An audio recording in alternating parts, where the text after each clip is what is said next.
Et bonjour, je suis malade, ça fait 12 fois que je recommence la vidéo, j'en peux plus. Il se peut que je tousse ou que j'éternue ou que je me mouche comme un gros dégueulasse pendant cette vidéo, mais bon, c'est comme ça. Aujourd'hui, on va parler de la nouvelle vague Urban Nomad qui arrive le 23 août. Urban a mis un moment à communiquer là-dessus.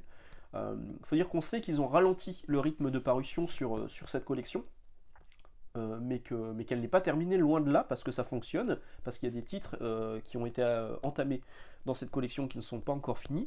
Et puis ça marche tellement bien que même la concurrence commence à imiter avec Marvel Poche, ça on l'a vu récemment. Et donc la nouvelle vague d'Urban Nomad, c'est 10 nouveaux titres qui vont débarquer le fin août, le 23 août, je vous l'ai dit, avec des suites de séries et aussi des belles nouveautés, mais c'est accompagné d'une hausse de prix. Alors, une hausse de prix de 1 euro, c'est pas non plus une fortune, mais bon, a priori, au 1er juillet, il y a une augmentation globale des prix chez Urban. Alors, peut-être pas sur tous les codes prix, hein, vous savez, il y a plusieurs codes prix chez Urban. Peut-être pas sur tous les codes prix, mais en tout cas, on sait que la gamme Urban Nomad, tous les titres à sortir, prennent 1 euro. Les titres déjà sortis, question, est-ce qu'ils vont rester à l'ancien prix? Parce que le prix, il est indiqué directement dessus, 9,90 €. Alors ça s'est déjà vu, hein, sur une augmentation de prix sur d'autres, je pense à Mortel Adèle par exemple, dont les titres, les albums étaient à 10,50 €, qui sont passés à 11,50 €, et pourtant on continue à recevoir les anciens titres avec le prix déjà imprimé, 10,50 €, et en caisse malheureusement fallait expliquer que c'était maintenant 11,50 €, mais si le client était vraiment casse-couille, ben, on lui passait quand même à 10,50 € parce que c'est le prix qui est affiché, et en fait il fallait attendre les rééditions pour que le nouveau prix, le nouveau code prix, maintenant Martel ils se font plus avoir, c'est chez Bayard, ils ne sont plus avoir, ils mettent un code prix, comme ça s'il y a une augmentation, bon, ni vu ni connu. Et là par contre les prix sont affichés, donc est-ce qu'il va y avoir une réédition une fois que tous ces titres là seront épuisés avec une augmentation d'1 euro, donc les 9,90 vont passer à 10,90, les 5,90, 6,90, les 7,90, 8,90, voilà, vous m'avez compris. Est-ce qu'il y aura une réédition? Est-ce que les titres à 9,90, quand vous allez les biper en caisse, vont passer à 10,90? Bon, on ne sait pas. Urban seul sait ce qui va se passer par la suite. C'est une question à leur poser d'ailleurs, parce que justement, je crois que personne leur a posé la question par rapport au fait que ce soit déjà indiqué le prix sur les bouquins en question. Donc la collection Urban Nomad, vous voyez, c'est cette collection qui est là, qui est un peu plus petite que les Marvel Poche. Ça, c'est bien vu de la part de Panini, parce que c'est un peu plus grand. Enfin, Panini appelle ça des Marvel Poche, mais ça rentre pas dans une poche. Urban non plus, hein, ça rentre pas dans une poche, ça rentre dans un sac si vous voulez. Mais bon, ce qui vous intéresse surtout, je pense, dans cette vidéo, c'est de savoir quels sont les nouveaux titres et s'ils sont bons ou pas. Alors encore une fois, ce n'est que mon avis de lecteur de Super Slip depuis une paire d'années. Donc il y a forcément certains titres qui vont moins m'intéresser, mais bon. On va commencer tout de suite avec Batman Silence, qui sortira à 8,90, 304 pages, un titre incontournable pour moi de l'univers de Batman, par Jeff Loeb, par Jim Lee. La seule édition qui est encore disponible actuellement est en 35 balles. C'est un grand format de luxe, etc.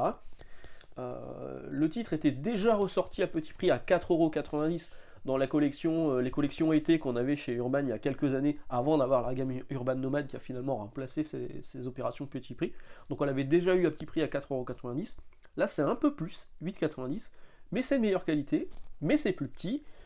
Et ça reste un titre qui, pour moi, si vous voulez découvrir Batman, est très très bon, mais il y aura quand même quelques moments un peu obscurs, parce que il y a toute la galerie des personnages de Batman, hop là, qui vont apparaître dans, dans Batman Silence. Ça s'appelle Batman Silence en français, moi je préfère le titre américain qui est Batman Hush. C'est vrai que pour le coup, c'est difficile à traduire. C'était une traduction d'Edmontoriol déjà à l'époque, parce que là c'est une édition qui était chez Semic, une édition spéciale où à l'intérieur il y avait des bonus, il y avait un carnet sketchbook, il y avait 2 histoires inédites de Jim Lee qui n'avaient jamais été traduites jusque-là à l'intérieur. Enfin c'est une édition qui est plutôt cool. Voilà, c'est une édition qui est plutôt cool et qu'on ne retrouve plus forcément vu que c'était chez Semic. Et voilà, ça c'est plutôt bien. Bon là c'est pas Batman que je vous montre. Et là par contre c'est du Batman. Donc Batman Hush, là c'était écrit encore Batman Hush à l'époque, la traduction était d'Edmond et il avait choisi de l'appeler Batman Silence. Alors moi j'étais pas fan, mais c'est vrai qu'en même temps, Hush c'est chute, et l'appeler Batman Chute, enfin le méchant on l'appelait Chute, ça marchait pas. Moi j'aurais laissé Hush. Maintenant c'est vrai que c'est délicat parce que Wonder Woman, c'est pas la fille incroyable, mais Sandman c'est l'homme sable. Spider-Man c'est Spider-Man, Iron Man c'est Iron Man, mais il y a des héros comme ça qui sont traduits, Storm c'est Tornade, Rogue est devenu Malicia, bon. Et c'est un peu compliqué, c'est vrai que c'est un peu compliqué, mais alors, donc l'histoire de Hush, c'est un peu un nouveau super vilain qui débarque dans la vie de Batman, euh, qui est plus proche de lui qu'on peut ne le penser, et qui est vraiment hyper cool, qui malheureusement n'a pas été bien utilisé par la suite dans d'autres récits Batman, mais vraiment Batman Hush, c'est une douzaine de numéros. Je pense qu'il va falloir que je vous fasse une vidéo, peut-être que ce sera la vidéo de jeudi, qui sait, sur l'histoire de Batman Hush et les différentes éditions françaises, parce que à mon avis c'est plutôt intéressant. Et c'est vraiment un récit qui pour moi est indispensable. Enfin, si vous aimez Batman, forcément je pense qu'à un moment ou à un autre vous allez lire Batman Silence, Batman Hush, et là, si vous ne l'aviez pas encore, 8,90€, faut pas passer à côté, ça vaut vraiment le coup. Ensuite on a Batman Tortue Ninja Ninja Fusion, donc le troisième titre, troisième crossover entre Batman et les Tortues Ninja, toujours par James Tynion the Fourth, pardon, et et Freddie Williams 2, The Second. On a l'impression que c'est un truc, on dirait une série chez Marvel, quoi. Donc c'est James Tynion 4 et Freddie Williams 2 ensemble pour le troisième crossover des Tortues Ninja et de Batman. 256 pages, non je vous dis une connerie, 144, je vais y arriver, 144 pages, 6,90€. Pour ceux qui ont apprécié les deux crossovers précédents, bah, vous allez vous y retrouver là-dedans aussi. C'est pas mauvais, hein, mais bon, moi je les ai pas, et ça me manque pas plus que ça, on va dire. Ensuite, on a Deathtripper à 8,90€, 256 pages de Gabriel Ba et Fabio Moon. Là, clairement, moi je vais faire l'impasse, ça m'intéresse pas, le trait m'attire pas plus que ça, l'histoire m'intéresse pas des masses non plus, c'est pas pour moi.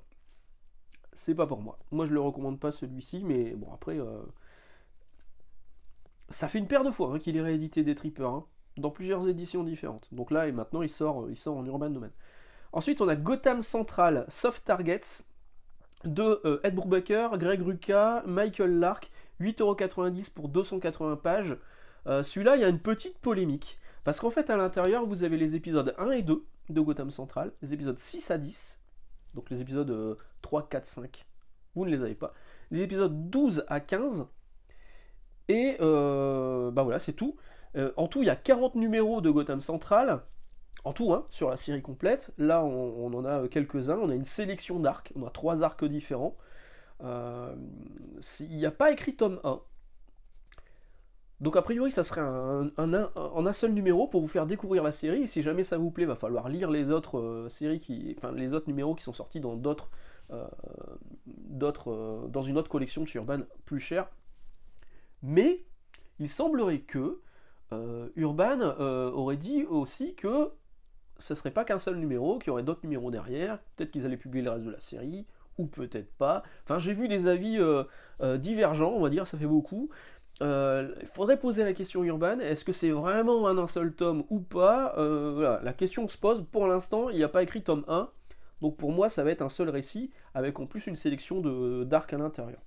Gotham Central c'est plutôt sympa, c'est vraiment du policier, enfin c'est la police de Gotham dans une ville où dès que vous levez la tête vous voyez Batman ou Robin qui passe, donc c'est plutôt sympa. Ensuite, on a Sheriff of Babylon, 8,90€, 304 pages. C'est du Tom King et du Mitch Gerads, que vous avez déjà vu sur Mr. Miracle, qui est un excellent récit, qui est également sorti en Urban Nomad, que je vous recommande en Urban Nomad. Sheriff of Babylon, moi je ne l'ai pas lu, parce que l'histoire m'intéressait pas des masses. C'est un ancien flic, je crois, qui devient instructeur dans l'armée en Irak. Je sais pas. Peut-être qu'à ce prix-là, je me laisserai tenter. Je ne sais pas. À vous de me dire. Si vous l'avez lu, est-ce que c'est un incontournable ou pas? Fable, le numéro 7, c'est une suite. 10,90€, 384 pages. Toujours avec Willingham et Buckingham dedans. Mark Buckingham et je crois que c'est Bill Willingham. Je peux leur dire une connerie. Moi, je lis pas. C'est pas ce qui m'intéresse des masses. Mais bon, pour ceux qui ont suivi la série depuis le départ, le 7ème tome sort là, le 23 août. Hellblazer, pareil, même cas de figure que pour Gotham Central, il n'y a pas écrit de tome 1. Donc a priori ça serait qu'un seul récit, un seul volume qui s'appelle Hellblazer Dangerous Habits.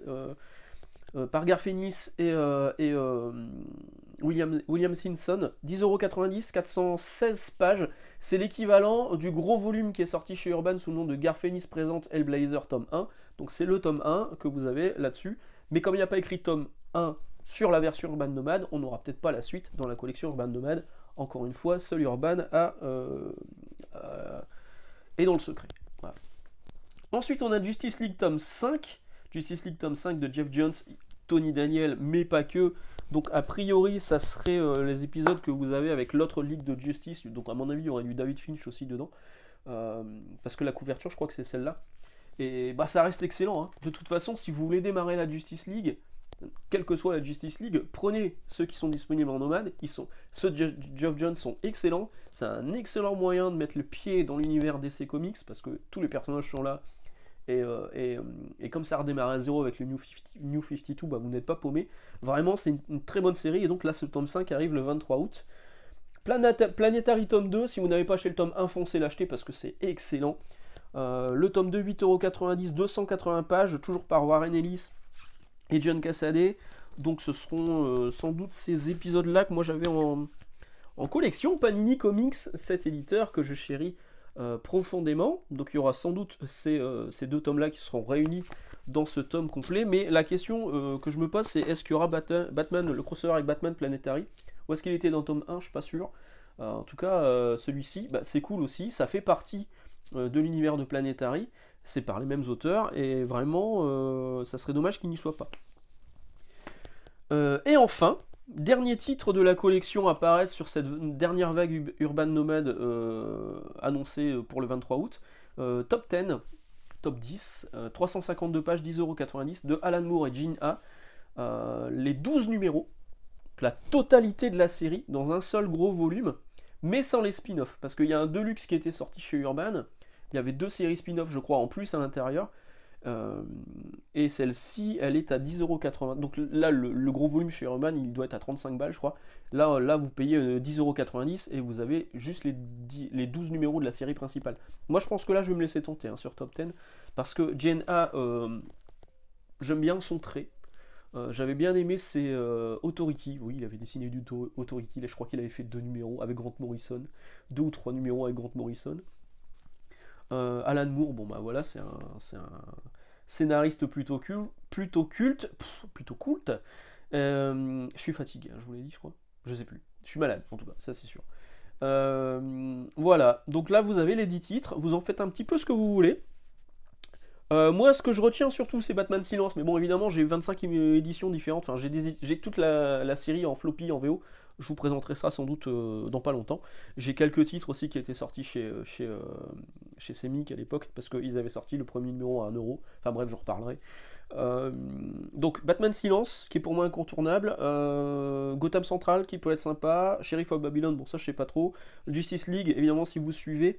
Planetary, indispensable, et Top 10 qui pour moi me semble plutôt intéressant.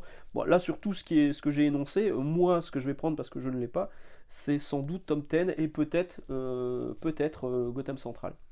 Voilà, je vais vous laisser là. Juste un friendly reminder, comme on dit aux États-Unis. Je vous rappelle gentiment que demain, sur la chaîne de Mindphobia Comics, sur la chaîne de Mindphobia, je participe à un podcast, enfin une vidéo en fait. C'est mis en ligne à partir de 18 h, je crois, le mercredi 24 à partir de 18 h. Un truc, bonne ambiance, c'était plutôt cool. On va parler des vieux comics et du marché des comics avant. Est-ce que le comics c'est trop cher? Est-ce que le comics c'est devenu trop cher? Est-ce que c'était mieux avant? Oui, et c'était mieux avant. Donc on se retrouve demain, si vous voulez votre petite dose de Faraday journalière. On se retrouve demain chez Mindphobia Comics. Et sinon, nous, on se retrouve jeudi, où ce sera soit une vidéo sur Batman Silence, effectivement, peut-être, vu que j'en ai jamais vraiment parlé sur la chaîne, parce que je n'ai jamais présenté un petit peu les floppies et les éditions. Soit, et ça me trotte dans la tête depuis que le projet a été annoncé par Rob Liefeld, et oui, voilà, Rob Liefeld a popé dans cette vidéo, de Evangeline, où les droits ont été achetés par Margot Robbie, je crois, pour en faire un film. Où en plus de ça il y a un Kickstarter avec tous les premiers numéros. J'ai pas mal de Evangeline, je crois pas avoir tout, mais j'ai pas mal d'Evangeline, j'aimerais bien en faire une vidéo, mais bon pareil, il va falloir que je travaille un petit peu là-dessus. Voilà, voilà, excellente journée, excellente lecture, à demain chez Mindphobia, et à jeudi ici. Ciao.